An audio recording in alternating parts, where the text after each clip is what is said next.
मूसलाधार बारिश में वो दोनों पूरी तरह भीग चुके थे।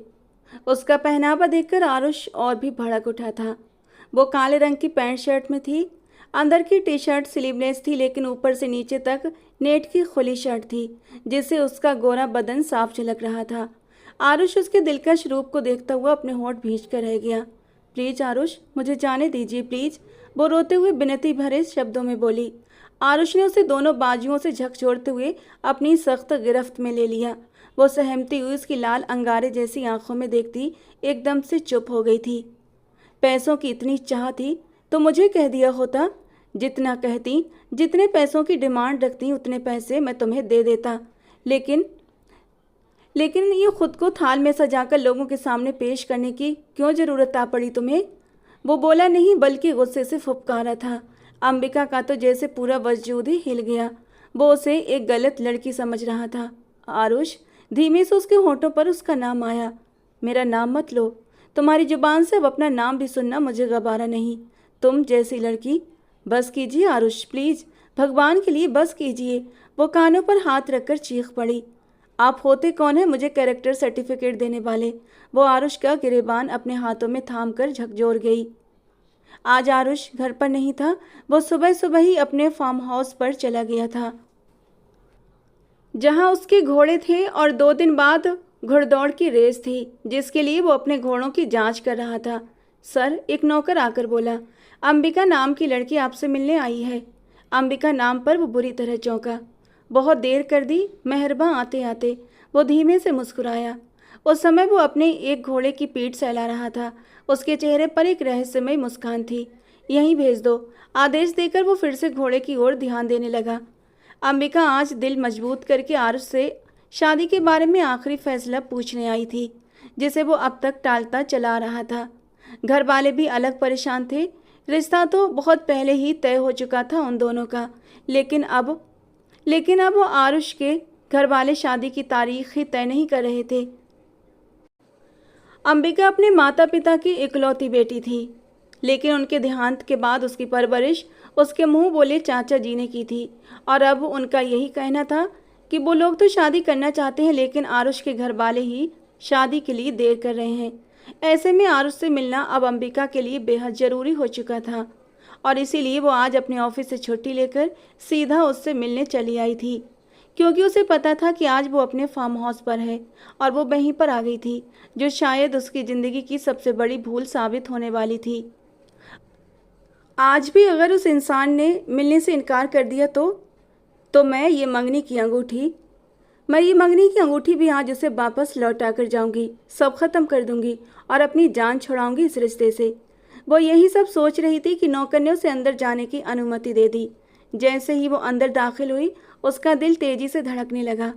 उसकी मंगनी को आज 1 साल हो चुका था और शादी 6 महीने के बाद होनी तय पाई गई थी, लेकिन कोई भी इस मामले को अब आगे नहीं बढ़ा रहा था।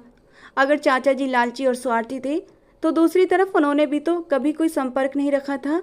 ये ख्याल फिर से उसे परेशान करने लगे, और वो इन्हीं सोचों में खोई आगे बढ़ती चली जा रही थी। उसे यह भी नहीं पता था कि उसे देखकर आरुष का रिएक्शन क्या होगा, लेकिन अब वो ये नाटक और ज़्यादा बर्दाश्त कर ही नहीं सकती थी। कंधे पर बैग डाले, वो अपने बैग को मजबूती से पकड़े अंदर की ओर बढ़ी, जहां नौकर उसे फार्म हाउस के भीतर ले गया था। फार्म हाउस काफ़ी बड़ा था। चारों तरफ घास और हरियाली फैली हुई थी। बेहद खूबसूरत दृश्य को अपने सामने फैला देखकर वो एक और देखते हुए ठिठक गई। तभी एक घोड़े के पास खड़ा आरुष उसे दिखाई दिया था। नौकर वहां से जा चुका था। वो धड़कते दिल के साथ उसकी ओर बढ़ी। सगाई के बाद वो 1-2 बार सिर्फ रस्मी मुलाकात में ही मिल पाए थे। आज पहली बार वो उससे बात करने आई थी। Welcome to my farm house. Aarush ने मुस्कुराते हुए उसकी ओर रुख मोड़ा। उसकी आंखों में इस वक्त एक अजीब सी चमक उभर रही थी। सुबह सुबह अपने हुस्न का दीदार करवाकर क्यों बेचैन करने आ गई हैं? आरुष की बात पर अंबिका ने घबराकर थूक निकला। वो बहुत बेबाकी का प्रदर्शन कर रहा था। वो मुझे कुछ बात करनी थी आपसे। माथे पर आए पसीने को साफ करते हुए वो घबराकर बोली। उसे समझ नहीं आ रहा था कि वो बात कहाँ से शुरू करे। वो बहुत कॉन्फिडेंट लड़की थी, लेकिन आज उसका सारा कॉन्फिडेंस जैसे खोता हुआ सा जा रहा था। घोड़े की सैर करेंगी? उसकी बात को इग्नोर करते हुए आरुष ने मुस्कुराते हुए पूछा।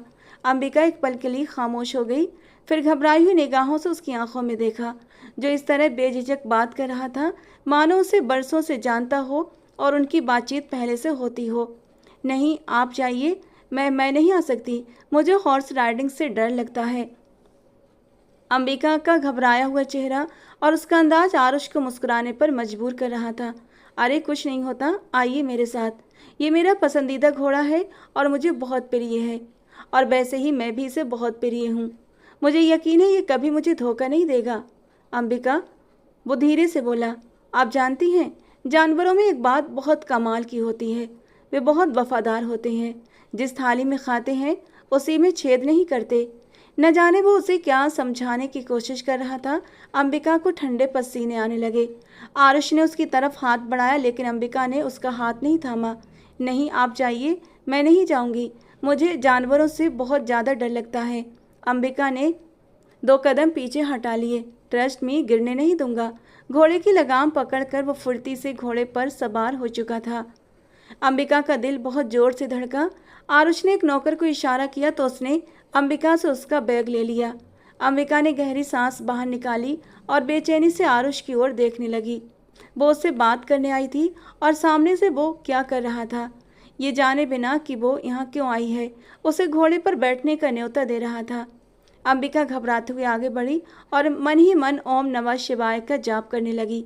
न जाने क्यों उसे अब महसूस हो रहा था कि यहाँ पर आकर उसने बहुत बड़ी गलती कर दी है, उसे यहाँ आना ही नहीं चाहिए था। आरुष, वो लगभग विनती करती हुई बोली थी, प्लीज आप जाइए, मुझे नहीं बैठना। वो एकदम रो देने के करीब थी। नम आवाज में कहती हुई वो वहीं खड़ी रही। आरुष बस धीरे से मुस्कुरा दिया और घोड़े को लेकर वहां से निकल गया। वो काफी दूर जा चुका था, लेकिन अंबिका की नजरों से अभी तक ओझल नहीं हुआ था। अब उसे आरुष वापस आता दिखाई दे रहा था। वो मन ही मन भगवान का धन्यवाद कर रही थी कि वो बच गई। आरुष के करीब आते ही उसने नजरें झुकाकर नीचे देखना शुरू कर दिया कि तभी अचानक आरुष ने उसकी कमर में हाथ डाला और उसे हवा में उठाकर अपने साथ घोड़े पर बिठा लिया। ये सब कुछ ही सेकंड में हुआ था। अंबिका को संभलने तक का मौका नहीं मिला था।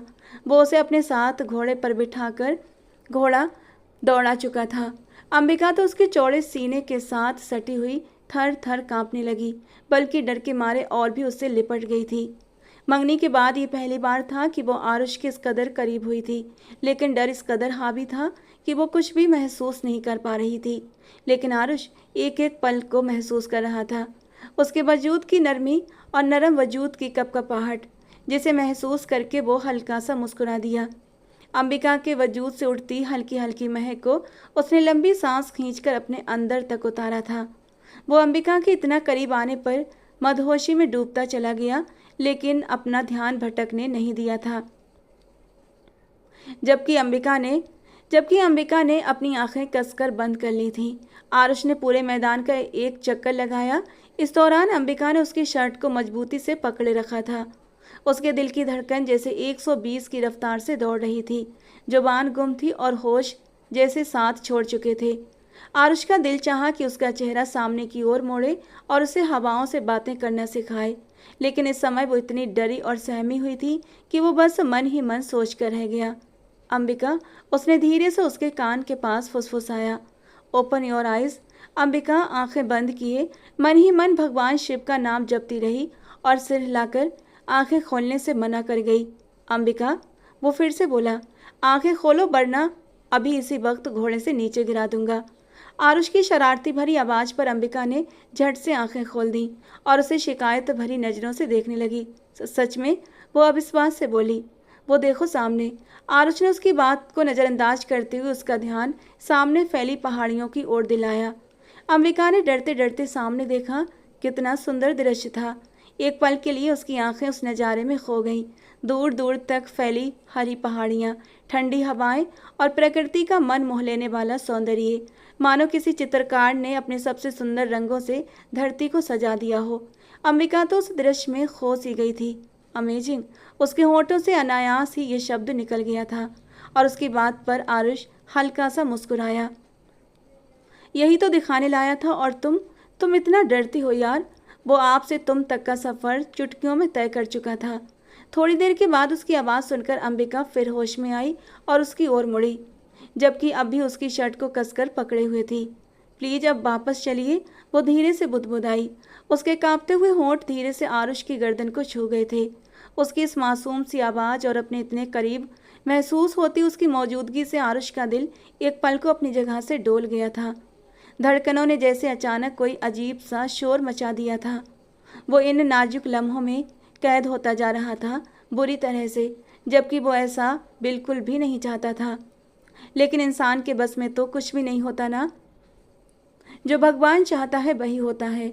दोनों ही अपने अपने भीतर एक अनजानी जंग लड़ रहे थे, लेकिन दोनों ही इस बात से बेखबर थे कि इस जंग में हार दोनों की ही होने वाली थी। आरुष अंबिका को वापस ले आया। घोड़ा रुकते ही अंबिका ने एक नज़र उसकी ओर देखा और नीचे उतरने की कोशिश की।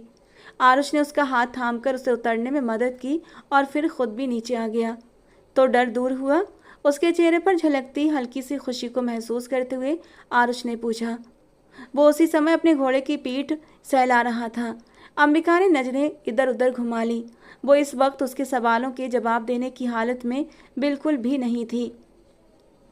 जबकि उसकी खामोशी को महसूस करते हुए आरुष ने एक नौकर को इशारा किया कि वो घोड़े को ले जाए और खुद अंबिका को साथ लेकर पास ही बने बैठने वाले हिस्से में आ गया, जहाँ पर खाने पीने का पूरा इंतजाम किया हुआ था। ऐसा लगता था मानो कोई शानदार रिसोर्ट हो। अंबिका तो बस हैरानी से उस इंसान के शौक को देखे जा रही थी। क्या लोगी? उसने अपनी गहरी नज़रों से अंबिका को देखा। नहीं, कुछ नहीं, मुझे आपसे कुछ बात करनी थी, लेकिन फिर कभी कर लूँगी। अब बहुत देर हो गई है, मुझे जाना होगा। चाचा जी इंतज़ार कर रहे होंगे। अंबिका ने अपनी कलाई पर बंधी घड़ी की ओर देखते हुए धीमे स्वर में कहा।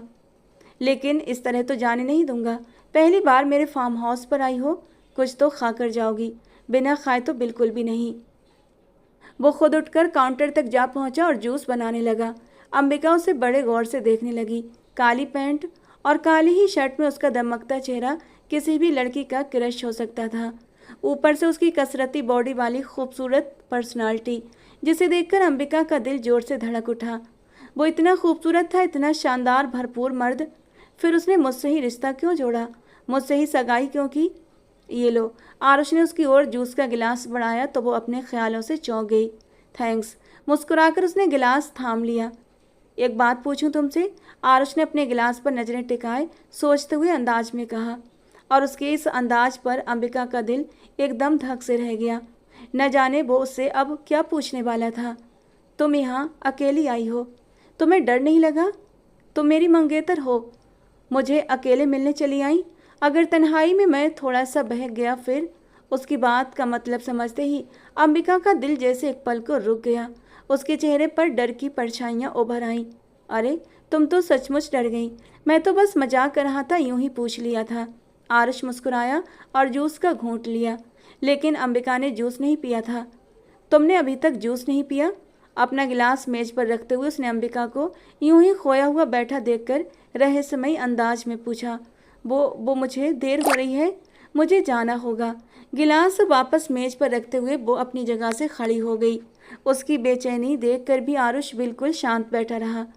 तुम इतना घबरा क्यों रही हो? डोंट वरी, जूस में कुछ नहीं मिलाया, जूस पियो, फिर मैं खुद तुम्हें घर तक छोड़ कर आऊँगा। जिस बात के लिए आई हो वो तुम रास्ते में आराम से कर लेना। इस बार उसने गंभीर स्वर में कहा तो अंबिका और घबरा गई। नहीं, मेरा मन नहीं है, आप प्लीज़। एक बार कही हुई बात तुम्हें समझ नहीं आती क्या? अचानक से आरुष भी गुस्से में खड़ा हो गया। उसके इस बदले अंदाज को देखकर अंबिका बुरी तरह सहम गई और उसकी आंखों में आंसू भर आए। डोंट। आरुष ने उंगली उठाकर उसे रोने से रोका। मुझे रोती हुई लड़कियां बिल्कुल भी पसंद नहीं, जो अपनी कमजोरी दिखाकर सामने वाले को यूं मजबूर करती हैं। खामोशी से जूस पियो। इस बार उसका लहजा कठोर और सख्त था। अंबिका ने डरते हुए गिलास उठाया और होंठों से लगा लिया। फिर भी 2 आंसू टूटकर उसके गालों पर बह निकले। ख़त्म करो इसे। अगला आदेश सुनते ही उसने पूरा जूस एक ही सांस में ख़त्म कर दिया। प्लीज़, मुझे घर जाना है। अंबिका की धीमी आवाज़ पर वो उसे गुस्से से देखने लगा और एक एक कदम बढ़ाता हुआ उसके पास आ गया। पहली बात, तुम्हें एहसास है कि यहाँ कर तुमने कितनी बड़ी गलती की है? उसके गरज कर कहने पर अंबिका ने उसे पथराई हुई नज़रों से देखा। तुम्हें जरा भी समझ नहीं है? आरुष ने कठोर स्वर में कहा।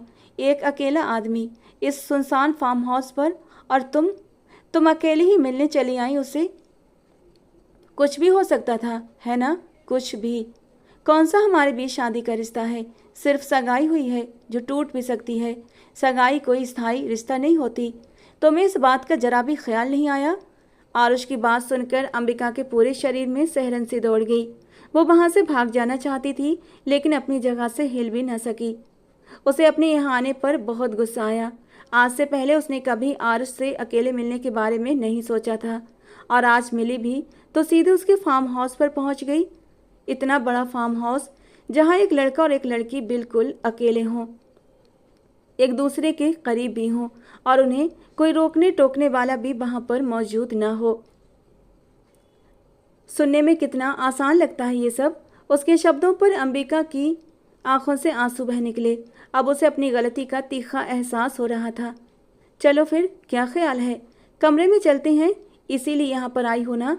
आरुष के व्यंग भरे अंदाज पर अंबिका को लगा जैसे वो शर्म से जमीन में धंस जाएगी। आप? वो कांपती आवाज में बोली, लेकिन बोल न पाई। आप? वो फिर से कुछ बोलने की कोशिश करने लगी, लेकिन उसके पास जैसे शब्द ही खत्म हो गए थे। आप गलत? उसकी जुबान लड़खड़ा गई। क्या गलत? आरुष ऊंची आवाज में बोला। अंबिका सहम कर 2 कदम पीछे हट गई। तुम्हारे पास अकल नाम की कोई चीज है भी या नहीं? क्यों आई हो यहाँ पर? क्या सोच कर आई थी? कुछ भी हो सकता था। अंबिका, कभी अपने दिमाग का भी इस्तेमाल कर लिया करो। आरुष ने होंठ भींचते हुए कहा। तुम कह रही हो कि मैं गलत समझ रहा हूँ, और तुम जो इस समय मेरे सामने इस तरह अकेली खड़ी हो, मुझे लगता है जैसे मुझे कोई निमंत्रण दे रही हो। आरुष ने उसकी अच्छी खासी बेइज्जती कर दी थी। अंबिका ने सिर झुकाकर अपने आंसू पोंछे। वो जितना उसे कमज़ोर समझ रहा है, वो उतनी कमज़ोर नहीं थी, उसने अपने मन में सोचा। फिर इस बार उसने उसे सख्त नज़रों से देखा। मिस्टर आरुष कुमावत, मुझे कम मत आंकिए। मुझे अपनी रक्षा करना बहुत अच्छी तरह से आता है।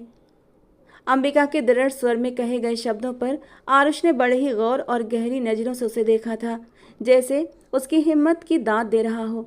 अच्छा, तो तुम्हें लगता है कि तुम खुद को मुझसे बचा सकती हो? वो उसकी ओर धीरे से बढ़ा, लेकिन इस बार अंबिका अपनी जगह से जरा भी नहीं हिली। मुझे आपसे खुद को बचाने की ज़रूरत ही नहीं है। मुझे यकीन है कि आप गलत इंसान हो ही नहीं सकते जो किसी भी लड़की की मजबूरी का फ़ायदा उठाकर उसके साथ ज़बरदस्ती करे। वो पूरे आत्मविश्वास के साथ उसकी आंखों में देखते हुए बोली। और अगर मैं तुम्हारी सोच गलत साबित कर दूं तो? उसने उसे अपनी ओर खींच लिया। अंबिका का दिल जोरों से धड़क उठा।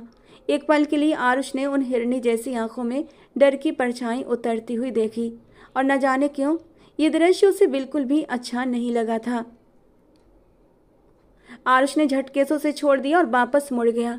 अंबिका धीरे से मुस्कुरा उठी। वो जानती थी कि उसके माँ बाप उसके लिए कभी किसी गलत इंसान का चुनाव कर ही नहीं सकते थे, और इसी विश्वास के साथ तो वो आज यहाँ पर आ चुकी थी। चलो, तुम्हें घर छोड़ दूँ। वो बिना उसकी तरफ देखे आगे की ओर बढ़ गया। अंबिका जो बात कहने आई थी वो बात वहीं पर रह गई। उसने आगे बढ़कर मेज से रखा हुआ अपना बैग उठाया और चुपचाप उसके पीछे चल दी। गाड़ी में बैठने तक दोनों खामोश रहे। अंबिका मन ही मन खुश और संतोष थी कि कम से कम इंसानों को पहचानने में उसे गलती बिल्कुल भी नहीं हुई थी, और वो इस रिश्ते को खोने का साहस भी नहीं जुटा पा रही थी। और यही सोचते हुए उसने कुछ भी कहने का इरादा छोड़ दिया। कोई हद है या नहीं? वो ऑफिस जाने की बजाय आज आरुष से मिलने चली गई, और तुम मुझे अब बता रही हो? अनिकेत साहब ने गुस्से से चिल्लाते हुए कहा। तो मैं क्या करती? वो किसी की बात सुनने की हालत में ही नहीं थी। गुस्से में निकली और चली गई। रामेश्वरी जी ने भी पलटकर ऊंची आवाज में कहा। कहने को वो दोनों अंबिका के मुंह बोले चाचा चाची थे, लेकिन किसी शैतान से कम नहीं थे। अनिकेत जी और अंबिका के पापा आपस में गहरे दोस्त थे। अंबिका बचपन से ही उन्हें चाचा जी कहकर बुलाती थी, और उनकी पत्नी को चाची जी। जब तक अंबिका के माँ बाप जिंदा रहे, वो लोग बहुत ही प्यार से अंबिका का ख्याल रखते थे। उनका एक दूसरे के घर आना जाना भी बहुत लगा रहता था। लगता ही नहीं था कि इनकी आपस में कोई सगी रिश्तेदारी नहीं है। अंबिका के माँ बाप की 8 महीने पहले एक सड़क दुर्घटना में मौत हो गई थी। तब से वो अपना घर बार छोड़कर अंबिका के घर में ही रहने लगे थे। अंबिका बचपन से ही अपनी माँ के दोस्त के बेटे आरुष के नाम से जुड़ी हुई थी, लेकिन इस रिश्ते को कभी आगे बढ़ाने की कोशिश नहीं की गई थी। 1 साल पहले उसकी होने वाली सास अनीता जी की इच्छा पर बाकायदा उनकी सगाई तो कर दी गई थी।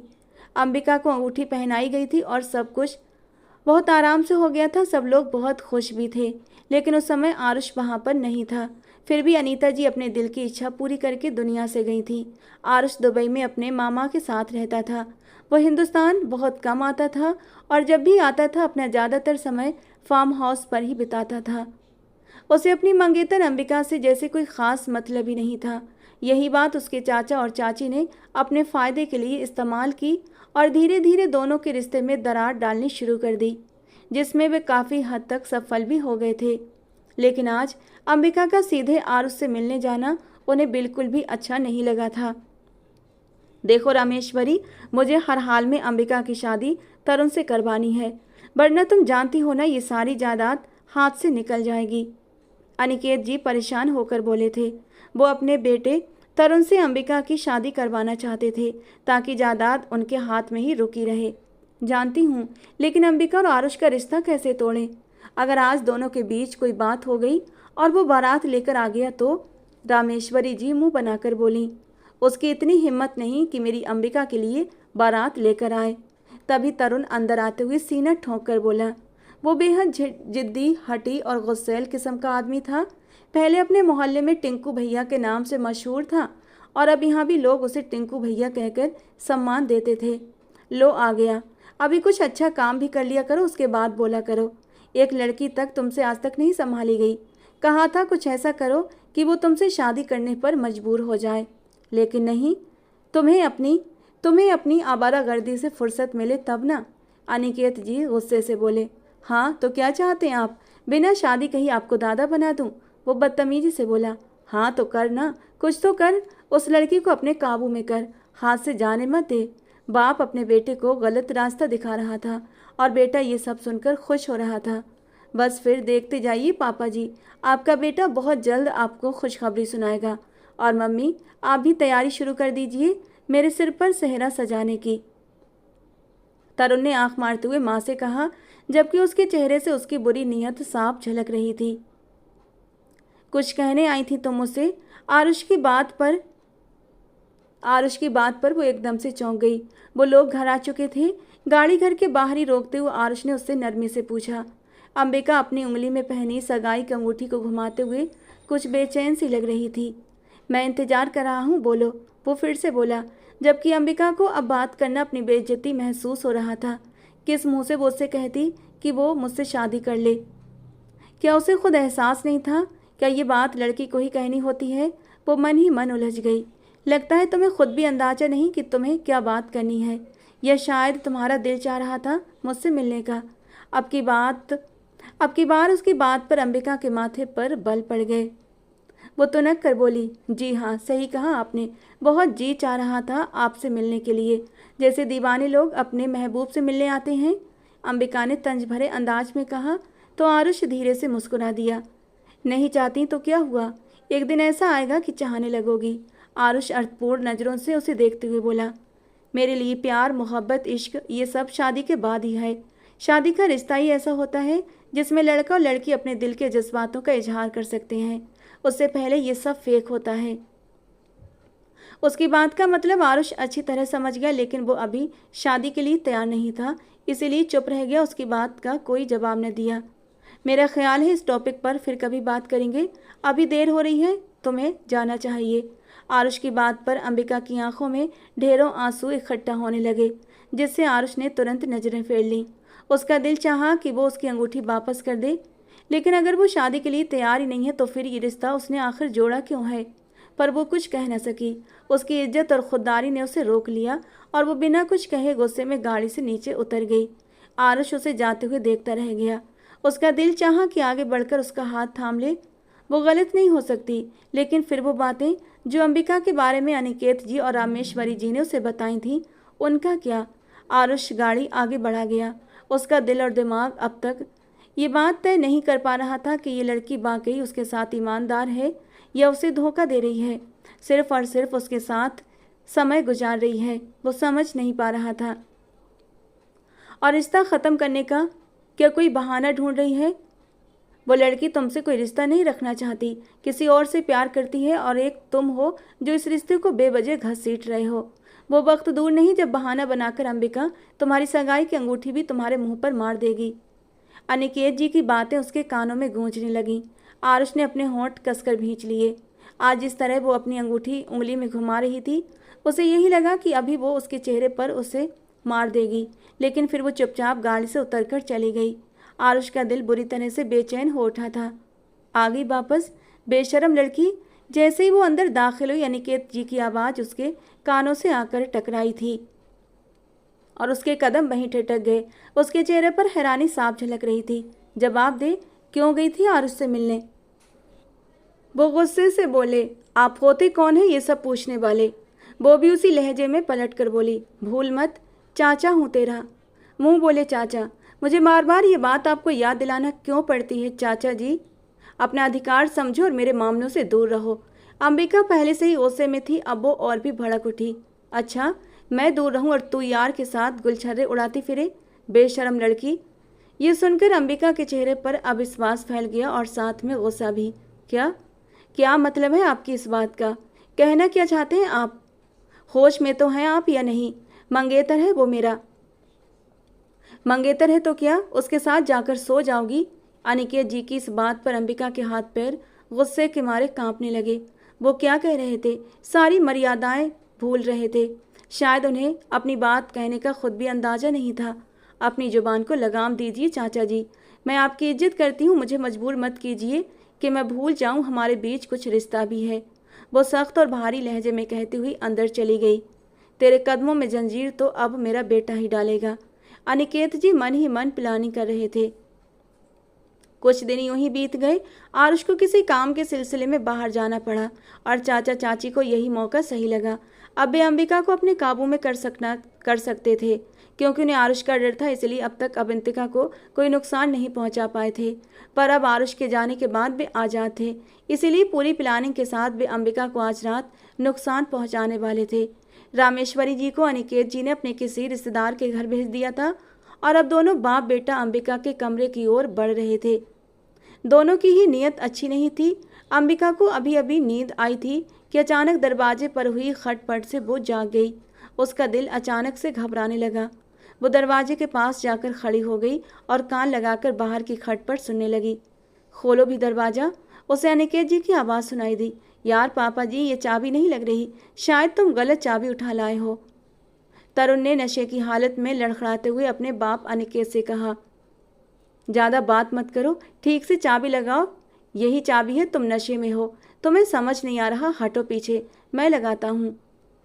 तेरी से ड्रामे में अगर वो जाग गई ना तो काम खराब हो जाएगा, हमारी सारी प्लानिंग धरी की धरी रह जाएगी। दरवाजे के पास बनी खिड़की से उनकी बातें सुनते हुए अंबिका का दिल डर से कांप उठा। वो आखिर किस प्लानिंग की बात कर रहे थे और उसके कमरे में क्या करने आ रहे थे, वो समझ नहीं पाई। लेकिन इतना तो जरूर समझ गई थी कि उनके इरादे खतरनाक थे। नहीं खुल रहा दरवाज़ा, पापा पीछे हट, मैं तोड़ता हूँ। ये कहकर अनिकेत जी ताला तोड़ने लगे, लेकिन ताला नहीं टूट रहा था। मैं तोड़ता हूँ इसे, मुझसे अब और इंतज़ार नहीं हो पा रहा है। मुझे अंबिका अब हर हाल में चाहिए। तरुण का नशा सिर चढ़कर बोल रहा था। उसने अपने पापा को पीछे धकेला और दरवाज़ा तोड़ने के लिए उसे जोर जोर से लात मारने लगा। अंबिका दरवाजे से दूर हट गई, उसका दिल बुरी तरह से धड़क रहा था। वो घबराकर इधर उधर निकलने का रास्ता ढूंढने लगी। वो इन दो दरिंदों से खुद को कैसे बचाएगी? उसने भगवान से मदद मांगी और तुरंत मोबाइल उठाकर आरुष को कॉल किया। कॉल जा रही थी लेकिन वो फ़ोन नहीं उठा रहा था। उसने कई बार कोशिश की मगर आरुष ने एक भी कॉल रिसीव नहीं की। अंबिका का दिल उससे बुरी तरह टूटने लगा। दरवाज़ा अभी भी जोर जोर से पीटा जा रहा था। इससे पहले कि वो दोनों बाप बेटा अंदर आ पाते और अपने इरादों में कामयाब होते, अंबिका ने वहाँ से निकलने का फैसला किया। वो जल्दी से बाथरूम की ओर भागी, अंदर का दरवाज़ा लॉक किया और दूसरी तरफ से बाहर निकलने का रास्ता खोल दिया। जो उसके अलावा कोई नहीं जानता था कि वहाँ से निकलने का एक और रास्ता भी है। अंबिका बिना सोचे समझे मेन गेट की ओर भागती हुई घर की दहलीज पार कर गई। उस समय उसे अपना घर भी सुरक्षित पनाहगाह नहीं लग रहा था। उसे बस किसी भी तरह अपनी जान बचाकर वहां से भागना था। आंसू लगातार उसकी आंखों से बह रहे थे। वो अंधाधुंध दौड़ती जा रही थी। उसे नहीं पता था कि वो किस रास्ते पर है, लेकिन उसे बस अपनी इज्जत बचानी थी। किसी भी तरह उन दरिंदों से बचते हुए वो घर से बाहर तो आ गई थी। जहां सामने से आती एक बाइक उसके पास से गुजरी, लेकिन कुछ दूर जाकर वो वापस मुड़ी। अंबिका के रोंगटे खड़े हो गए। उस बाइक पर 2 लड़के सवार थे, जिनकी नज़रों में उसने गलत इरादे देख लिए थे। वो फिर से भागने लगी, लेकिन उन लड़कों ने उसे घेर लिया और पकड़ लिया। क्या माल हाथ लगा है यार, चल आज की रात रंगीन बनाते हैं, एक लड़के ने कहा और दोनों ने उसे खींच लिया। छोड़ो मुझे, प्लीज़ मुझे जाने दो, अंबिका चीखी, लेकिन उसकी आवाज़ सुनसान सड़क में दब गई। सड़क सुनसान थी। अंबिका बस भगवान से मदद मांग रही थी। वे दोनों उसे डराने और नुकसान पहुंचाने की कोशिश कर रहे थे। अब कोई नहीं बचा सकता तुझे हमसे, दूसरे लड़के ने हंसते हुए कहा। आंखों में गंदी नीयत साफ झलक रही थी। अंबिका ने पूरी ताकत लगाकर खुद को छुड़ाया और उनमें से एक लड़के को धक्का दे दिया। वो अनियंत्रित होकर पीछे गिरा और सिर पत्थर से टकराने पर वहीं पर बेहोश हो गया। उसका साथी घबरा गया और अपने दोस्त को देखने लगा, फिर डर के मारे चिल्लाया, ये मर गया क्या? उसकी बात सुनकर अंबिका का चेहरा डर से पीला पड़ गया। वो जैसे वहीं जम गई। तूने मेरे दोस्त को मार दिया? वो लड़का गुस्से में उसकी तरफ बढ़ा। अंबिका दोनों हाथों से खुद को ढकते हुए पीछे हटती हुई सड़क के पीछे आ गई। कोई है यहाँ? प्लीज कोई बचा लो मुझे, वो रोते हुए मदद के लिए पुकार रही थी। उसी पल दूर से एक काली गाड़ी आती हुई दिखाई दी। बीच सड़क में खड़ी लड़की को देखकर अवंतिका उसे गौर से देखने लगी। अगले ही पल अवंतिका बाई की आंखें चमक उठी और उसने तुरंत गाड़ी रुकवा दी। गाड़ी रोको, अवंतिका बाई ने सख्त आवाज में कहा। अंबिका जब पीछे एक औरत को आते देखती है तो बुरी तरह कांपने लगी। अवंतिका अपने बॉडीगार्ड्स के साथ वहां पर पहुंची और उस मासूम लड़की को देखकर कुछ पल के लिए ठहर गई। तुम ठीक हो बच्ची? उसने नरमी से पूछा। फिर अचानक उसने अंबिका को अपने पीछे खींच लिया और गुस्से से उस लड़के को देखा। हिम्मत कैसे हुई तुम्हारी मेरी बेटी की तरफ आंख उठाने की? आंखें निकाल दूंगी तुम्हारी। उसकी सख्त आवाज़ सुनकर अंबिका ने हैरानी से उसकी ओर देखा और अवंतिका के बॉडीगार्ड्स ने उस लड़के को पकड़कर बुरी तरह से पीट कर रख दिया। इसे बहुत अच्छे तरीके से सबक सिखाओ, अवंतिका ने गुस्से से कहा। फिर वो औरत अंबिका की तरफ मुड़ी और उससे गहरी नज़रों से देखने लगी। कहाँ चली गई वो? ढूंढो उसे। अनिकेत जी जैसे ही दरवाज़ा खोलकर कमरे में दाखिल हुए थे, अंबिका अंदर से गायब थी। तरुण का नशा भी अब उतर चुका था। उसने पूरा कमरा छान मारा, लेकिन वो कहीं नहीं मिली। ये देखो, यहाँ से भागी है। अरविंद जी ने बाथरूम के दूसरे दरवाजे की तरफ इशारा किया जो बाहर की तरफ खुलता था। कार्तिक तुरंत उस तरफ लपका, लेकिन अचानक ठिठक कर रुक गया। उसके जूते के नीचे कुछ आया था। झुककर देखा तो वो मोबाइल था जिस पर आरुष की कॉल आ रही थी। ये क्यों फ़ोन कर रहा है? अनिकेत जी ने माथे पर बल डालकर पूछा। इसी ने कॉल किया होगा आरुष को मदद के लिए। खैर अब इस मोबाइल को तोड़ दो और सिम भी ख़त्म कर दो और उसके इस मंगेतर तक खबर पहुंचा दो कि उसकी मंगेतर किसी और के साथ भाग गई है। कार्तिक नफरत से दांत पीसते हुए बोला। उसकी आंखों में गुस्सा और अहंकार साफ झलक रहा था। अनिकेत जी मूंछों को ताव देते हुए कुछ सोचने लगे। दूसरी तरफ अवंतिका बाई अंबिका को अपने बंगले पर ले आई और उसे साफ सुथरे कपड़े दे दिए। वो फ्रेश होकर बाहर आई तो उसकी आंखों में अब भी डर और आंसू चमक रहे थे। आओ यहाँ आकर बैठो परी, अवंतिका ने बेहद नरमी और प्यार से कहा, लेकिन उसकी आंखों में एक अजीब सी तेजी और गहराई भी थी जिसे अंबिका समझ नहीं पा रही थी। वो एक तरफ होकर डरी सहमी सी बैठ गई। थोड़ी ही देर में नौकरानी खाने पीने की चीज़ें लेकर आ गई थी। ये लो जूस पियो। अवंतिका ने गिलास उसकी ओर बढ़ाया। नहीं, मुझे नहीं पीना। आपका बहुत बहुत शुक्रिया, आपने मेरी बहुत मदद की। मैं ये एहसान कभी नहीं भूलूंगी आपका, अंबिका ने रोते हुए कांपती आवाज में कहा। अवंतिका हल्की मुस्कान के साथ उसे घूरती रही, फिर धीमे लेकिन सख्त लहजे में बोली, एहसान? नहीं बच्ची, तुम अभी समझ ही नहीं रही कि तुम किसके साथ आ गई हो। अंबिका को समझ पाती उससे पहले अवंतिका ने अपना स्वर थोड़ा सा नरम किया। तुम बहुत थक गई हो, जाओ जाकर आराम करो। फिर उन्होंने उसे कमरे में भेज दिया। लड़की तो बेहद खूबसूरत है, मासूम भी है और डरी हुई भी है। बस थोड़ी सी ग्रूमिंग की ज़रूरत है इस लड़की के लिए। अवंतिका अकेले में धीरे से मुस्कुराई। उसकी आंखों में एक खतरनाक योजना जन्म ले रही थी। लाला जी को तो ये हीरा बहुत पसंद आएगा और कीमत भी अच्छी मिलेगी। उधर आरुष अभी अभी हिंदुस्तान वापस आया था। मोबाइल निकाल कर देखा तो अंबिका की ढेर सारी मिस कॉल देखकर वो बुरी तरह बेचैन हो गया। इतनी कॉल्स, वो भी रात गए। वो घबराकर सोचने लगा। उसने तुरंत कॉल लगाई लेकिन अब नंबर बंद जा रहा था। आरुष ने गहरी सांस लेकर सीट से सिर टिका दिया और अंबिका के बारे में बेचैनी से सोचने लगा। उसका दिल घबरा रहा था। कुछ तो गलत है, उसने खुद से कहा, लेकिन फिर भी वो खुद को रोककर कल मिलने का फैसला करता, बिना ये जाने कि आने वाला समय उसकी पूरी दुनिया हिलाकर रख देगा। आप मुझे किसी एनजीओ में भेज दीजिए, अंबिका ने अवंतिका से कांपती आवाज में कहा, लेकिन उसने अपने बारे में अभी तक कुछ भी विस्तार से अवंतिका को नहीं बताया था और अवंतिका बाई ने भी कुरेदना जरूरी नहीं समझा था। अरे, महिला आश्रय गृह सेफ होम जाकर क्या करोगी? ये इतना बड़ा घर है, यहीं पर रहो। मैं एक सोशल वर्कर हूँ और लड़कियों के अधिकारों के लिए बहुत काम कर रही हूँ। अगर तुम मुझे अपने बारे में कुछ बताती हो तो मैं तुम्हारी मदद कर सकती थी। नहीं, मुझे कोई मदद नहीं चाहिए, बस आप मुझे किसी एनजीओ में भिजवा दें, अंबिका ने तुरंत सर हिलाते हुए कहा। उसकी आवाज़ में डर और थकान साफ साफ झलक रही थी। अरे, तुम बेवजह घबरा रही हो, अवंतिका बाई धीरे से मुस्कुराते हुए बोली। वैसे ठीक है, जैसी तुम्हारी मर्जी। मैं किसी अच्छे शेल्टर होम का पता करती हूँ, तब तक तुम आराम से यहाँ पर जितने दिन चाहो रह सकती हो। तुम्हें यहाँ कोई दिक्कत नहीं होगी। अवंतिका बाई ने अंबिका को बातों में उलझा दिया और अंबिका फिलहाल के लिए चुप हो गई। जो भी था, इस औरत ने उसकी मदद की थी। यही सोचकर वो खुद को शांत कर रही थी और भगवान का धन्यवाद कर रही थी कि वो किसी गलत इंसान के हाथ नहीं लगी।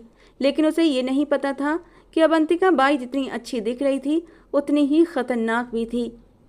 आज एक हफ्ता होने को आया था, लेकिन आरुष को अंबिका का कहीं कुछ पता नहीं चल सका था, जबकि उसके चाचा ने साफ शब्दों में यही कहा था कि वो अपने किसी आशिक के साथ भाग गई है।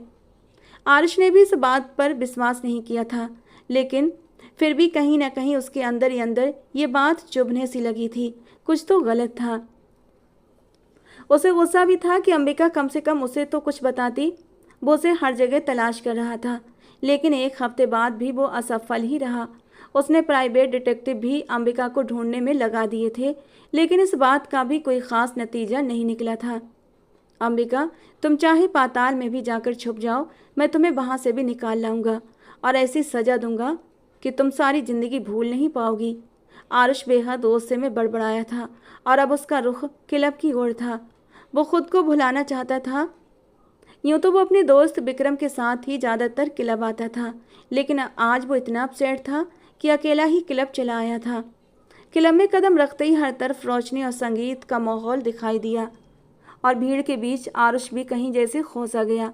उसने एक गिलास उठाया और जैसे ही उसे पीने वाला था, अचानक उसे अपने पापा की दी हुई कसम याद आ गई, जिसमें उन्होंने उसे कभी शराब को हाथ न लगाने के लिए कहा था, और उसका हाथ पापा को याद करते हुए वहीं पर रुक गया। सब लोग एक एक करके साथ छोड़ते चले गए। बस एक थी अंबिका, जिसके लिए वो जब भी दिल से कोई फैसला लेने का सोचता, कोई ना कोई ऐसी बात हो जाती कि वो उसके दिल से उतर जाती। और इस समय उसके चाचा चाची का पूरा हाथ था। सिर झटकते हुए वो काउंटर से एक सॉफ्ट ड्रिंक उठा लेता है। म्यूजिक तेजी से चल रहा था और माहौल काफ़ी गर्म था। हर तरफ रोशनी के जलवे बिखरे थे। उसी पर उसका दोस्त विक्रम भी वहां पर आ पहुंचा। विक्रम को वहां पहले से मौजूद देखकर वो थोड़ा हैरान हुआ, लेकिन फिर हल्की मुस्कान उसके होंठों पर बिखर गई। क्या बात है यार, आज लगता है तुझे भी खबर मिल गई है, विक्रम ने सिगार उसकी तरफ बढ़ाते हुए मुस्कुराकर कहा। आरुष ने सिगार का एक कश लेते हुए उसे घूरा। ऐसे क्या देख रहा है? विक्रम ने तुरंत सफाई दी। सच में यार, आज नया नया माल आया है क्लब में, सब जगह उसी के चर्चे हैं, इसीलिए तो इतनी भीड़ है। मुझे लगा तू भी उसी के लिए आया है। आरुष ने सिर झटक दिया और सिगरेट के कश के साथ अपने अंदर के गुस्से को भी दबाने लगा कि तभी अचानक क्लब की सारी लाइटें बंद हो गईं। सिर्फ एक स्पॉट लाइट स्टेज पर थी। उसका ध्यान अभी भी उधर नहीं था, लेकिन भीड़ का शोर अचानक से बढ़ गया था। विक्रम की आंखें भी चमक उठीं। वाह यार, क्या लड़की है। आरुष ने अनमने ढंग से एक नज़र घुमाई और जैसे उसकी नज़र स्टेज पर पड़ी, वो एक पल के लिए ठिठक गया।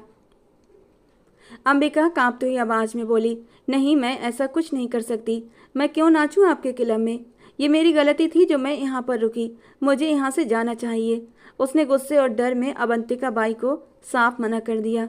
लड़की, अब तुम कहीं नहीं जा सकती, अवंतिका बाई ने शांत लेकिन सख्त आवाज में कहा। तुमने अपने लौटने के सारे रास्ते खुद बंद कर लिए हैं। अब वही करना होगा जो मैं कह रही हूँ। आप में इतनी हिम्मत नहीं कि मुझसे ऐसा कुछ भी गलत काम आप मुझसे करवा सकें। मैं कुछ भी गलत नहीं करूँगी। मैं जान तो दे सकती हूँ, लेकिन ये सब नहीं कर सकती, अंबिका ने कांपती आवाज में कहा। अवंतिका बाई के चेहरे पर एक खतरनाक मुस्कान फैल गई। उन्होंने मोबाइल निकाल कर अंबिका की तरफ कर दिया। अब भी इनकार करोगी? स्क्रीन पर चलती वीडियो देखकर अंबिका के पैरों तले से जमीन खिसक गई। ये उसके बाथरूम की वीडियो थी। उसकी आंखों में आंसू भर आए। ये आपने क्या किया? मेरी वीडियो? वो आगे कुछ बोल भी नहीं पाई। सदमे से उसकी आवाज़ टूट गई। हाँ, अब समझदारी इसी में है तुम्हारी कि जो कहा जा रहा है वो करो, अवंतिका बाई ने ठंडे स्वर में कहा, वरना ये वीडियो हर फोन की स्क्रीन पर होगी और तुम्हारी इज्जत का तमाशा 1 मिनट में बन जाएगा। उन्होंने झुककर धीमे लेकिन जहरीले लहजे में कहा, और हाँ, याद रखना, अगर तुमने जान देने की कोशिश भी की तो तुम्हारी लाश तक का सौदा कर दिया जाएगा। यहाँ लोग जिंदा भी बिकते हैं और मुर्दा भी। जाओ, अब जाकर तैयार हो जाओ। आज रात तुम अपने हुस्न के जलवे बिखेरने वाली हो और मुझे किसी भी तरह की कोई कमी नहीं चाहिए। अवंतिका बाई अपनी बात कह चुकी थी और अंबिका वहीं जमीन पर बैठकर रोती चली गई। और फिर अचानक उसके अंदर एक बगावत ने सर उठाया। हाँ, वो लड़की बगावत पर उतर आई थी। उसके अपने ही उसे आज उस मोड़ पर लाकर खड़ा कर चुके थे जहाँ से वापसी मुश्किल लग रही थी। और जिस इंसान को उसके लिए चुना गया था वो किसी भी तरह उसके लायक नहीं था। उस रात मुसीबत में उसने आरुष को पुकारा था और उसने उसकी एक भी कॉल नहीं उठाई थी। एक बार तो उसकी बात सुन लेता तो शायद आज वो इस मुसीबत में ना फंसी होती। अंबिका ने अपनी उंगली में पहनी अंगूठी को देखा, आंसू पहुँचे और दिल ही दिल में ठान लिया, जिस दिन मेरा तुमसे सामना हुआ आरुष कुमावत, उसी दिन ही अंगूठी मैं तुम्हारे मुंह पर मार दूंगी। ये सोचते हुए वो उठकर खड़ी हुई और वो सब कुछ करने के लिए राजी हो गई जो अवंतिका बाई ने उससे कहा था। आरुष की पकड़ गिलास पर अचानक इतनी सख्त हुई कि वो टूट गया। कांच उसकी हथेलियों में चुभ गया, लेकिन उसकी आंखें सिर्फ स्टेज पर जमी हुई थीं, जहां अंबिका संगीत की धुन पर झूमती हुई मदहोश सी नाच रही थी। और जैसे ही वो पलटी, उसकी नज़र सीधे सामने खड़े आरुष पर पड़ी थी। एक पल के लिए उसे लगा जैसे वो किसी गहराइयों में गिर गई हो। सामने खड़े आरुष को कठोर और खून उगलती नज़रों से देखते हुए वो पल भर को भी पलक झपका नहीं सकी थी। एक तरफ इश्क है तन्हा तन्हा, एक तरफ हुस्न है रुस्वा रुस्वा, एक तरफ आँख में सावन ठहरा, एक तरफ चेहरा है हंसता हंसता, एक तरफ रूह उसे चाहती है, एक तरफ वक्त है बिछड़ा बिछड़ा, एक तरफ इश्क का दरिया गहरा, एक तरफ दिल है डूबा डूबा, एक तरफ नाम है लब पर उसके, एक तरफ जख्म है गहरा गहरा। कांच की किरचें जैसे अंबिका के दिल में उतर रही थीं, लेकिन उसने नजरें फेर ली और नाचती रही। सारे वादे इस शख्स के सामने आकर टूटने लगे थे और आरुष अब भी उसे एकटक देख रहा था। तभी अचानक गोली चली थी। डीजे बंद हुए और पूरा हॉल सन्नाटे में डूब गया। आरुष का गुस्सा अब हद से बाहर हो चुका था। ये क्या कर दिया आरुष? विक्रम उसके फायर करने पर एकदम से घबरा गया, लेकिन आरुष बिल्कुल शांत खड़ा था, एकदम खतरनाक शांति लिए। वो बिना कुछ बोले स्टेज की तरफ बढ़ने लगा। उसकी आंखों में आग थी और सामने अंबिका कांपती हुई उसे देख रही थी। वो सोच रही थी कि जब उसने उसे मदद के लिए पुकारा था तब वो नहीं आया था, और अब वो यहाँ कैसे पहुँच गया। आरुष की निगाहों की ताब न लाते अंबिका का जी चाहा कि जमीन फट जाए और वो उसमें समा जाए। रुक जाइए अमीरजादे। एक खूबसूरत सी औरत भारी मेकअप से सजी और पतली सी अर्ध नग्न साड़ी पहने आरुष के रास्ते में आकर खड़ी हो गई। इस लड़की तक पहुंचने के लिए आपको भारी रकम देनी होगी। ये कोई आम चीज़ नहीं है, अनटच माल है। मैडम, अवंतिका ने अपनी बड़ी बड़ी आंखें फैलाते हुए कहा।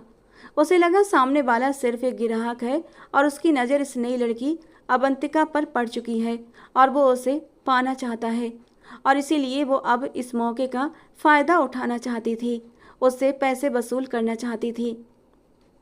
इसकी कीमत क्या है? आरुष ने दांत पीसते हुए पूछा, लेकिन उसकी नज़र एक पल के लिए भी अवंतिका से हटी नहीं थी, जो ये सब सुनकर अंदर तक कांप गई थी। ये मुझे बेच रहे हैं? मेरी कोई कीमत भी लगाई जा सकती है? उसके आंसुओं ने चुपचाप उसके गाल भिगो दिए। 1 रात की? मैडम, अवंतिका सोच में पड़ गई। वो अंबिका को अच्छे दामों में बेचने का इरादा रखती थी। हाँ, एक रात की, बस एक रात। आरुष ने एक एक शब्द पर जोर देते हुए कहा। उसकी आवाज़ इतनी ठंडी थी कि अंबिका के अंदर डर और गुस्सा दोनों भर गया। वो अगले ही पल आगे बढ़ी और गुस्से में आरुष पर हाथ उठा दिया। थप्पड़ की आवाज़ पूरे क्लब में गूंज उठी थी और एक पल के लिए वहाँ पर सब कुछ शांत हो गया। सबने ये तमाशा देखना शुरू कर दिया। कुछ लोगों ने हैरानी से मुंह पर हाथ रख लिया था, क्योंकि आरुष को कौन नहीं जानता था। उसका गुस्सा, उसका रुतबा और उसका खतरनाक अंदाज सबको खौफ में डाल देता था। ये क्या हरकत है? मैडम अवंतिका ने अंबिका को बाजू से पकड़कर पीछे खींच लिया, जबकि अंबिका अब भी आरुष को आग की तरह घूर रही थी। विक्रम जी, जो हुक्म करें। विक्रम घबराते हुए बीच में आ गया। कीमत बताओ, आरुष ने बिना भाव बदले में दोहराया। उसकी आंखें अब भी अंबिका पर टिकी हुई थीं। एक रात के पूरे 10 लाख। मैडम अवंतिका ने आरुष की हैसियत का अंदाजा लगाते हुए तुरंत कहा। मंजूर है। आरुष ने जेब से चेक बुक निकाली और 10 लाख का चेक उसके सामने बढ़ा दिया। मैडम अवंतिका ने तुरंत चेक थाम लिया और अंबिका की कलाई पकड़कर उसे आरुष की तरफ धक्का दे दिया। अंबिका कांप उठी। ये क्या हो रहा है? उसकी आवाज़ बुरी तरह टूट गई। नहीं, मेरे साथ ऐसा नहीं हो सकता। वो पीछे हटने लगी, लेकिन आरुष ने उसकी कलाई इतनी जोर से पकड़ ली कि उसकी चीख दब गई। प्लीज़ आरुष, मत करो। उसकी आंखों से आंसू बह रहे थे, लेकिन आरुष की आंखों में कोई नरमी नहीं थी, सिर्फ गुस्सा और कठोरता थी। अब बहुत देर हो चुकी है अंबिका, अब फैसला मेरा होगा, उसने ठंडी आवाज़ में कहा और उसे घसीटते हुए वहाँ से बाहर की ओर ले जाने लगा। पूरा क्लब खामोश होकर ये तमाशा देखता रह गया, जबकि विक्रम एक गहरा सांस लेकर वहीं खड़ा रह गया और डीजे ने फिर से म्यूजिक शुरू कर दिया, जैसे कुछ हुआ ही न हो। छोड़ो मुझे। अंबिका आरुष की मजबूत पकड़ में छटपटा रही थी। छोड़ दूंगा, हमेशा के लिए थोड़ी ले जा रहा हूँ, लेकिन जो कीमत चुकाई है उसे तो वसूल कर लूँ। आरुष नफरत से फुनकारा। नहीं आरुष, आप ऐसा नहीं कर सकते। वो एक बार फिर छटपटा गई, लेकिन आरुष की लोहे जैसी पकड़ से खुद को छुड़ा नहीं पा रही थी। आरुष ने उसे बाहर लाकर जोर से गाड़ी में पटक दिया और वो दर्द से बिलबिला उठी। दूसरी तरफ आकर ड्राइविंग सीट पर बैठते ही आरुष ने गाड़ी स्टार्ट कर दी, जबकि अंबिका लॉक से जूझते हुए लगातार रोती हुई एक दर्द भरी नज़र क्लब की ओर डालकर आरुष की ओर मुड़ी। प्लीज़ आरुष, मुझे मत ले जाइए, वरना। बकवास बंद करो अपनी, आरुष जोर से चिल्लाया। अगर अब आवाज़ निकली तो गाड़ी किसी भी चीज़ से टकरा दूंगा। तुम्हारा और मेरा दोनों का किस्सा ख़त्म।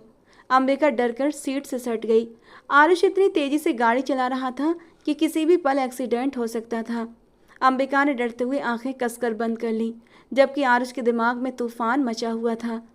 जिस लड़की को वो अपनी इज्जत बनाना चाहता था, जिससे वो शादी करना चाहता था, वही आज एक क्लब में अपनी नुमाइश कर रही थी और फिर एक रात के लिए बेच दी गई थी। इस सोच ने उसे अंदर से तोड़कर रख दिया था। अगर वो आज बाहर ना आता तो कोई और उसे छू लेता। एक रात की कीमत देकर कोई और उसे अपने बिस्तर की शोभा बना लेता।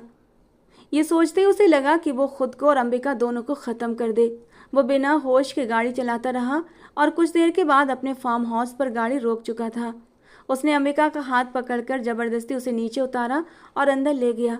बाहर बारिश पूरी तेज़ी से हो रही थी और दोनों बुरी तरह भीग चुके थे। अंबिका का भीगा हुआ रूप देखकर आरुष और भी भड़क गया। वो काले रंग की पैंट शर्ट में थी, स्लीवलेस, ऊपर से नेट की ओपन शर्ट थी, जिससे उसका दूधिया बदन साफ झलक रहा था। आरुष उसका दिलकश चेहरा देखते हुए दांत भींच कर रह गया। प्लीज़ आरुष, मुझे जाने दें प्लीज़। वो रोते हुए कांप भी रही थी। आरुष ने उसे दोनों बाजुओं से कसकर पकड़ लिया और उसकी लाल आग जैसी आंखों में देखती अंबिका एकदम से सन रह गई। पैसों की इतनी भूख थी तुम्हें तो मुझे कह दिया होता। अपने आप को प्लेट में सजाकर लोगों के सामने पेश करने की ज़रूरत आ पड़ी तुम्हें। वो बोला नहीं, बल्कि गुस्से से फुनकारा था और अंबिका का तो पूरा वजूद जैसे जलजलों की चपेट में आ गया। वो उसे एक गलत लड़की समझ रहा था। आरुष, धीरे से उसके होंठों से ये नाम निकला। नाम मत लो, तुम्हारी जुबान से अपना नाम सुनना भी मुझे अब बिल्कुल गवारा नहीं। तुम जैसी लड़की। बस कर दें आरुष, अब एक शब्द भी मत बोलें। प्लीज़ आरुष, प्लीज़ बस कर दें। वो कानों पर हाथ रखकर चीख पड़ी थी। आप होते कौन हैं मुझे कैरेक्टर सर्टिफिकेट देने वाले? वो आरुष का गिरेबान पकड़ बैठी। आंसू गालों से होते हुए गर्दन तक बह रहे थे। जानते भी क्या हैं आप? वो मुझे मुझे इतना कुछ सुना रहे हैं आप सच जानते भी हैं? क्यों आए हैं अब? बोले। जब मैं आपको मदद के लिए पुकार रही थी तब उस वक्त कहाँ थे आप? और अब मेरा तमाशा देखने पहुँच गए क्यों? वो बुरी तरह गुस्से से बिखर गई। आरुष के शब्द उसके दिल को चीर कर रख गए थे। झूठ, एक और झूठ। तुम घर से भागी थी। आरुष ने गुस्से में आकर उसके हाथ झटक दिए। नहीं नहीं, ये झूठ नहीं है आरुष, वो चीख उठी। हाथ डाला था मेरी इज्जत पर। मेरे ही घर में मेरे अपने मेरी इज्जत पर हाथ लगाए बैठे थे। अपनी इज्जत बचाने के लिए घर से भागी और बाहर के लुटेरों के हाथ चढ़ गई। कहते कहते वो फूट फूट कर रो पड़ी। वहाँ मेरी मदद की उस औरत ने जिसने उस समय अच्छे होने का नाटक करते हुए मुझे आज आपके हाथों बेच डाला। वो बुरी तरह कांपते हुए बोली, जिसे सुनकर आरुष कितनी ही देर तक उसे बेयकीन नज़रों से देखते रहा। तो तुम मर जाती, लेकिन अपने आप को यूं नुमाइश नहीं बनाती अंबिका। आरुष ने उसे दोनों बाजुओं से पकड़ते हुए दर्द से कहा। उसकी आवाज़ में गुस्सा कम और टूटन ज़्यादा थी। मेरी वीडियो है उनके पास। अंबिका हिचकियाँ लेते हुए चीख पड़ी और आरुष का दिमाग जैसे फट गया था। उसने हैरानी से उसे देखा। अंबिका ने आंसू पोंछे, लेकिन आंसू रुक ही नहीं रहे थे। मुझे धमकी दी, अगर अगर मैं क्लब में डांस न करूं तो वो लोग मेरी वीडियो वायरल कर देंगे। उसकी आवाज़ टूट रही थी, इसीलिए मैं वहाँ थी। वो चीखते हुए बोली और उसका सिर झुकता चला गया। वो गंदे लोग हैं। अगर मैं अपनी जान भी दे देती तो भी वो मेरी लाश को नहीं छोड़ते। वो उसकी भी बेइज्जती करते। अंबिका का शरीर कांप रहा था। कहाँ है वो वीडियो? आरुष की आवाज़ अब धीमी थी, लेकिन खतरनाक गुस्से से भरी हुई थी। वो अवंतिका के मोबाइल में। वो रोते हुए आंसू पोंछते हुए बोली, प्लीज़ आरुष, प्लीज़ मेरी मदद कर दें, मुझे बचा लें प्लीज़ आरुष। आज मेरी इज्जत बचा लें। अंबिका ने उसके आगे हाथ जोड़ दिए। अंबिका की बात पर आरुष के भीतर एक पल के लिए कुछ गलत होने का एहसास जाग उठा। उसने बाहर तेज बरसती बारिश को कांच के दरवाजे से देखा।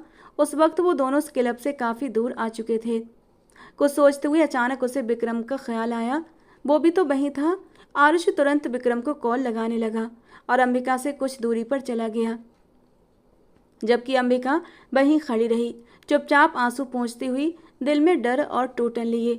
आरुष ने फ़ोन पर दूसरी बात विस्तार से बताते हुए सख्त आवाज़ में कहा, जो वीडियो है वो किसी के हाथ भी लगनी नहीं चाहिए विक्रम। और अंबिका को फंसाने वाली मैडम अवंतिका और उसका वो ख़ास आदमी डैनी, दोनों का नामो निशान मिट जाना चाहिए। उसकी आवाज़ में ठंडा गुस्सा था। विक्रम, चाहे जो भी हो जाए, ये औरत किसी और को नुकसान नहीं पहुंचा पाए। इसे इस दुनिया से ऐसे गायब कर दो कि इसे कोई पूछने वाला भी ना हो। विक्रम ने गंभीरता से जवाब दिया, समझ गया आरुष, इस बार खेल ख़त्म समझो। कॉल कट करते ही आरुष ने तुरंत अपने दोस्त पुलिस कमिश्नर हितेश को फ़ोन लगाया और क्लब की पूरी बात के लिए सख्त आदेश दिए। वो जगह अब बंद होनी चाहिए। अवंतिका और डैनी दोनों किसी भी हालत में बचने नहीं चाहिए। उसकी आवाज़ शांत थी, लेकिन अंदर का तूफान साफ साफ सुनाई दे रहा था, क्योंकि अब वो किसी और मासूम की ज़िंदगी को बर्बाद होने देना नहीं चाहता था। क्लब की आड़ में जो गलत काम चल रहे थे उनके खिलाफ आरुष ने पहले ही विक्रम के साथ मिलकर पूरी योजना बना ली थी। उसने सख्त आवाज़ में कहा, डोंट वरी, इस बार अवंतिका और डैनी का अंजाम ऐसा होगा कि वो सोच भी नहीं पाएंगे। विक्रम की गंभीर आवाज़ आई, आरुष, इस बार ये लोग बच नहीं पाएंगे। कॉल ख़त्म करके आरुष थोड़ा शांत हुआ और वापस अंबिका के पास आ गया, जो अब भी सिर झुकाए खड़ी थी। उसकी आवाज़ इस बार भारी और टूटे एहसास से भरी हुई थी। तुमने मुझे ये सब पहले क्यों नहीं बताया अंबिका? उस दिन फार्म हाउस पर तुम आई थी ना मुझसे मिलने, फिर तुम चुप क्यों रही? मुझे बताया क्यों नहीं अंबिका, बोलो।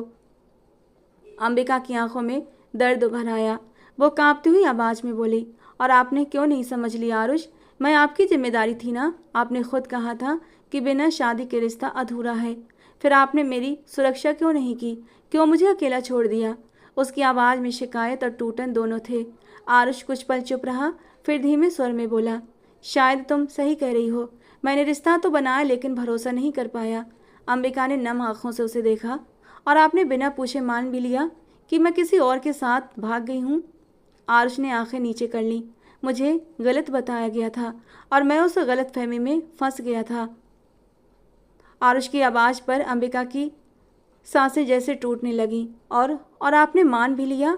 उस गलतफहमी ने मुझे लगभग बर्बाद कर दिया था। उसी पल आरुष की गहरी नज़रें उस पर टिक गईं और उसके अंदर एक बार फिर गुस्सा भड़क उठा।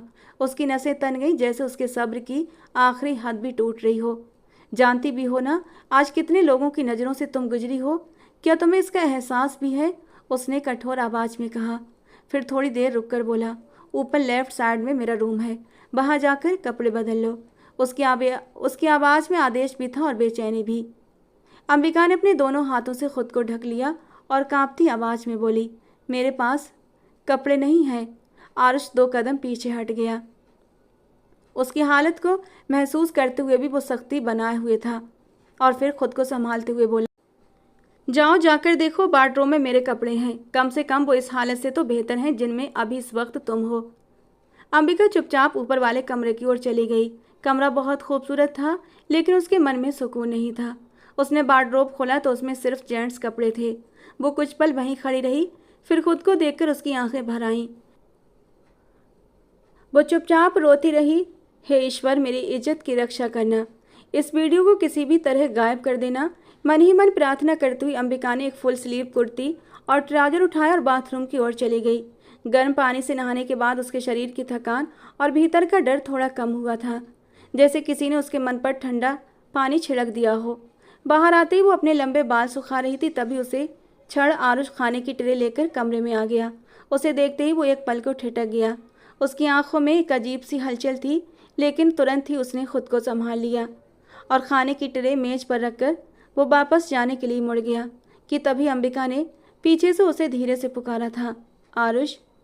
और अंबिका की आवाज़ पर वो रुक गया, लेकिन पीछे नहीं पलटा। मुझे कुछ कहना है, वो कांपती आवाज़ में पास आकर बोली। बोलो। उसकी आवाज़ कठोर थी। I am sorry. उसने सिर झुका लिया। किस बात के लिए? आरुष ने शांत लेकिन सख्त लहजे में पूछा। वो मैंने सबके सामने आपको थप्पड़। वो अपनी बात अधूरी छोड़ गई। आरुष बिना बोले आगे बढ़ने लगा, तभी अंबिका ने अचानक आगे बढ़ते हुए उसका हाथ पकड़ लिया। उसकी पकड़ महसूस करते ही आरुष के भीतर एक तूफान सा उठ गया, जैसे कोई पुरानी आग फिर से सुलग गई हो। वो तुरंत मुड़ा। क्या समस्या है? क्या समस्या है तुम्हारी? दूर रहकर बात नहीं कर सकती? अंबिका घबराकर पीछे हट गई। I am sorry. उसकी आंखें फिर से आंसुओं से भर गईं।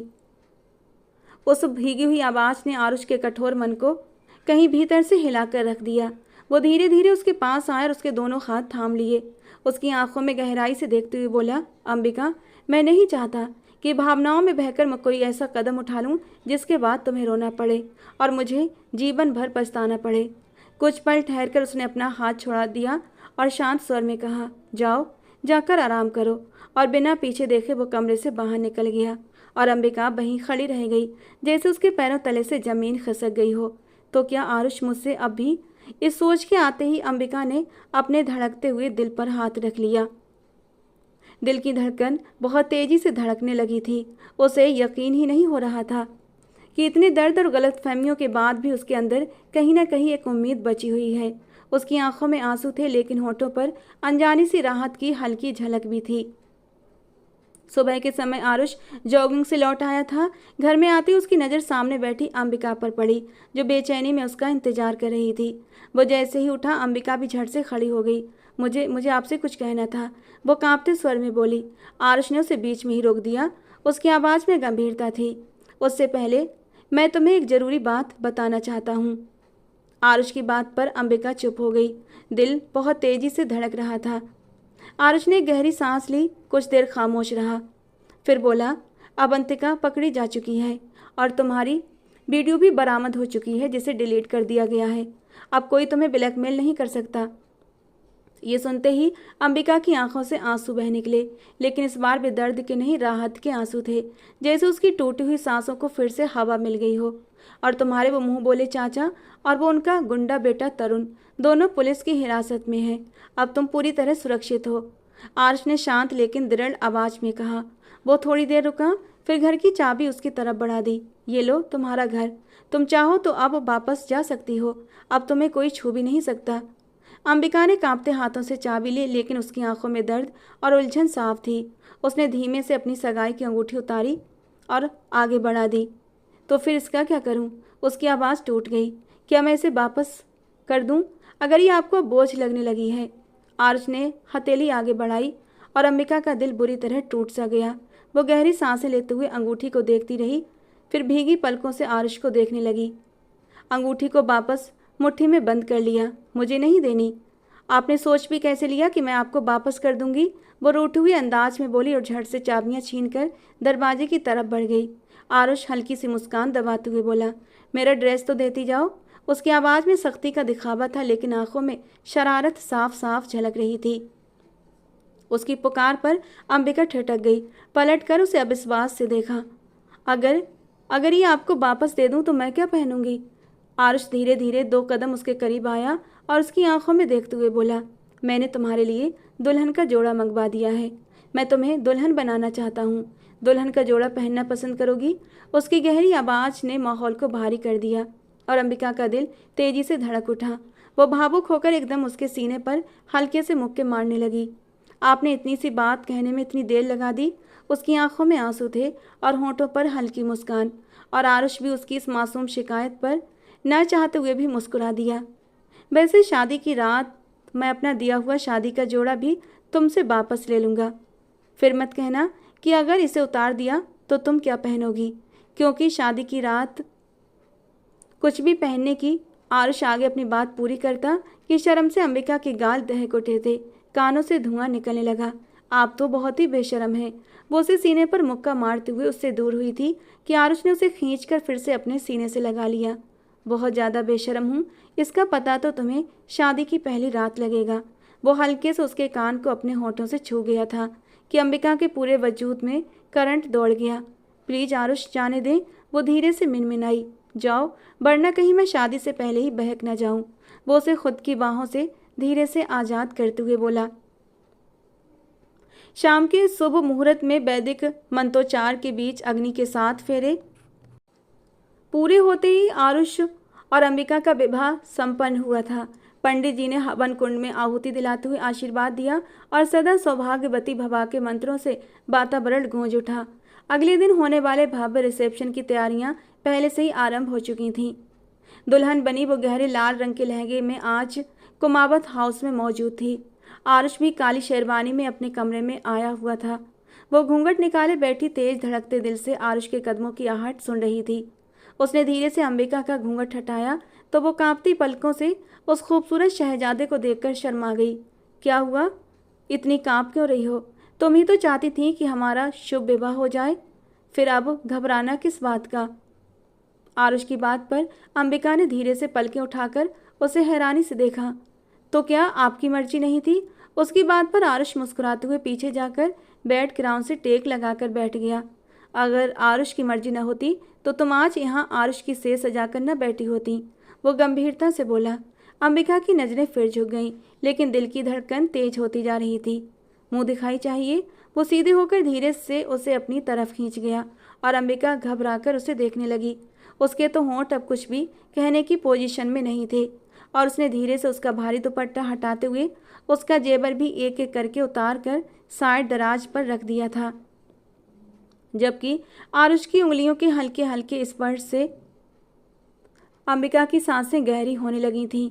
अब आरुष का पूरा फोकस उसके भरे भरे सरबती होंठों पर था। फिर बिना देर किए वो बड़ी शिद्दत से उसके होंठों पर झुका था और अपने अंदर जलती बरसों की आग को ठंडा होता महसूस कर रहा था। वो लड़की दिल की धड़कन बनकर आरुष के पूरे होशो हवास पर छाने लगी थी। आरुष ने धीरे से रिमोट उठाकर कमरे की सभी लाइटें बंद कर दी और धीरे धीरे करके उसे हर पर्दे से आज़ाद करता चला गया। अंबिका शर्माती कभी अपना चेहरा हाथों में छुपा लेती तो कभी शर्माकर उसके सीने में सिमट जाती। बड़ी नरमी से वो उसे तकिए पर लिटाता उसके करीब हुआ था, जबकि अंबिका ने शर्माते हुए अपनी पलकें बंद कर ली थीं। हालांकि उसकी सांसें बुरी तरह से उथल पुथल हो रही थीं। गहरी सांसों के बीच उतार चढ़ाव करती उसकी नरम नाजुक सी धड़कनें कुछ अलग ही नज़ारा पेश कर रही थीं, जो इस वक्त खूबसूरत नेट की रेड कलर की बिरा में कैद थीं। नाइट बल्ब की हल्की रोशनी में वो अपनी अंबिका को देखता हुआ भावनाओं में बहता चला गया और बेकाबू होता उसकी दूधिया धड़कनों से वो छोटा सा कपड़ा भी अलग कर गया और उसके नरम वजूद पर अपनी मोहब्बत की छाप छोड़ने लगा। शादी के पवित्र बंधन में बंधने के बाद अंबिका के दिल को भी गहरा सुकून मिला। उसे एक चाहने वाला और उसकी रक्षा करने वाला जीवन साथी उसे मिल चुका था। वो मन ही मन भगवान का धन्यवाद करते नहीं थक रही थी।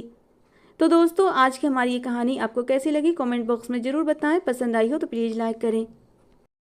ऐसी और रोमांटिक कहानियाँ सुनने के लिए हमारे चैनल के साथ बने रहें।